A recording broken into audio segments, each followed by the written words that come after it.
Hello friends, അപ്പം ഞാൻ ഇന്നലെ ഈ ഒരു വീഡിയോ ഇട്ടിരുന്നു, അലമാരയിൽ വിൽക്കാണ്ടെന്ന് പറഞ്ഞിട്ട് ഒരു വീഡിയോ ഇട്ടിരുന്നു. അപ്പോൾ നിങ്ങൾ ആരും അതിന് ഒരു കമൻറ്റും ഇട്ടിട്ടില്ലായിരുന്നു. അപ്പോൾ നമ്മൾ ഏകദേശം തമിഴ്നാട് അടുപ്പിച്ച് ഒരാളൊരു കമൻറ്റ് ഇട്ടിട്ട് നാറാണി എന്ന് പറയുന്ന സ്ഥലത്ത് അവിടെ നിന്നൊരു പാർട്ടി കമൻറ്റ് ഇട്ടിരുന്നു 8000 രൂപയ്ക്ക് കൊടുക്കണമെന്നാണ് അവരെ കമൻറ്റ്. അപ്പോൾ ഞാൻ ഇത് 8000 രൂപയ്ക്ക് കൊടുക്കാൻ വേണ്ടി ഉദ്ദേശിച്ചിട്ടുണ്ട്. അപ്പോൾ വണ്ടി ഇപ്പം വരും, ഇത് കയറ്റിക്കൊണ്ട് അവർ എന്നെ കൊണ്ടുപോകും. അപ്പോൾ അതാണ് ഇന്നലെ ഞാൻ വീഡിയോ ഇട്ടിരുന്നത്. നിങ്ങൾ ആരും ഒരു കമൻറ്റ് ചെയ്തിട്ടില്ലായിരുന്നു. ഞാൻ 30,000 ചോദിച്ചിട്ടുണ്ടായിരുന്നു, പക്ഷെ നിങ്ങൾക്ക് എന്തെങ്കിലും ഒരു കമൻറ്റ് ഇടായിരുന്നു. എത്ര രൂപയാണെന്ന്, എത്ര രൂപയ്ക്ക് കൊടുക്കുമെന്നെങ്കിലും ഒരു കമൻറ്റ് ചെയ്യാമായിരുന്നു. ഞാൻ എത്ര രൂപയായാലും തന്നെ സംഭവം ഇതാക്കണ്ടല്ലോ, ഇവിടെ ഇടാണ്ട സ്ഥലമല്ല. നമ്മൾ അപ്പുറത്തെ കട മാറി, അപ്പോൾ ഈ ഒരൊറ്റ കടയേ ഉള്ളൂ.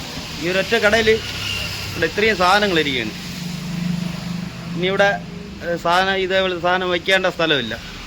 ഇനി ഇതോ ഒരു കട്ടിലും കൂടെ ഉണ്ട്, അതും വേണമെങ്കിൽ ഇതേപോലെ റെഡി ആക്കിയിട്ട് ചെയ്യും. അപ്പോൾ വേണമെങ്കിൽ കമൻറ്റ് ചെയ്താൽ ഒന്ന് എടുത്തുകൊണ്ട് പോവാം. ഈ തടിക്ക് വേറെ ഒരു കംപ്ലൈൻറ്റ്, ഒരു നല്ല കിടിലൻ തടി.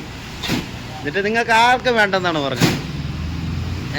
ഇതെങ്ങനെ നോക്കിയാലും ഒരു 28 രൂപ പോവും. 28,000 രൂപ. ഇത് നിങ്ങളിപ്പോൾ ഒരു കടയിൽ ചെന്ന് വാങ്ങിക്കുകയാണെങ്കിൽ ഇതിന് 28,000 രൂപ വാങ്ങി ഈ ഒരു അലമാരയ്ക്ക്. ഇതിൽ വേറെ മോഡലും അങ്ങനെ വേറെ കാര്യങ്ങളൊന്നുമില്ല. നമ്മൾ വീട്ടിൽ തേക്കേണ്ടി ചെയ്തു, വേറെ മോഡലും ഒന്നും ചെയ്തിട്ടില്ലായിരുന്നു. വേറെ ഒറ്റ മോഡലില്ല. ഇത് തന്നെ മോഡൽ, ഡോറിൻ്റെ ചെറിയൊരു ആർച്ചും കൊടുത്തിട്ട് അങ്ങനെ ജസ്റ്റ് ഒരു ചെറിയൊരു മോഡലേ ചെയ്തിട്ടുള്ളൂ. പക്ഷേ ഒരാൾ കമൻറ്റ് ചെയ്തിട്ടുണ്ട് 8000 രൂപയ്ക്ക് കൊടുക്കണമെന്ന്. അപ്പോൾ നമ്മളിത് 8000 രൂപയ്ക്ക് കൊടുക്കുകയാണ്. അപ്പോൾ ഇനി നമുക്ക് ഈ വീഡിയോയിൽ കമൻ്റ് ഒന്നും ഇടണ്ട. ഞാൻ ഇട്ടിട്ടുള്ള വീഡിയോയിൽ വേറെ ഒന്നും ഇടണ്ട. ചിലപ്പോൾ ഇത് കുറേ ദിവസം കഴിഞ്ഞിട്ടായിരിക്കും ഇത് എത്ര രൂപയെന്ന് പറഞ്ഞിട്ട് ആൾക്കാർ വിളിക്കണം. അതുകൊണ്ടാണ് ഞാൻ പറഞ്ഞത്. അപ്പോൾ ഇനി ഇതിൽ വേറെ കമൻ്റൊന്നും വേണ്ട. അതാ ഈ പാർട്ടിയാണ് വാങ്ങിച്ചിട്ടുള്ളത്. പോകണം വണ്ടിയിൽ വന്ന്. അപ്പോൾ ആ പുള്ളിയാണ് വാങ്ങിച്ചിട്ടുള്ളത്. ഇതായിരിക്കുന്നത് ഈ പുള്ളിയാണ് ഇത് ഒരു കമൻ്റ് ഇട്ടത് 8000 രൂപയ്ക്ക് കൊടുക്കണമെന്ന്. അപ്പോൾ നമ്മളിത് 8000 രൂപയ്ക്ക് ഈ പറഞ്ഞ പുള്ളിക്ക് കൊടുത്തിട്ടുണ്ട്.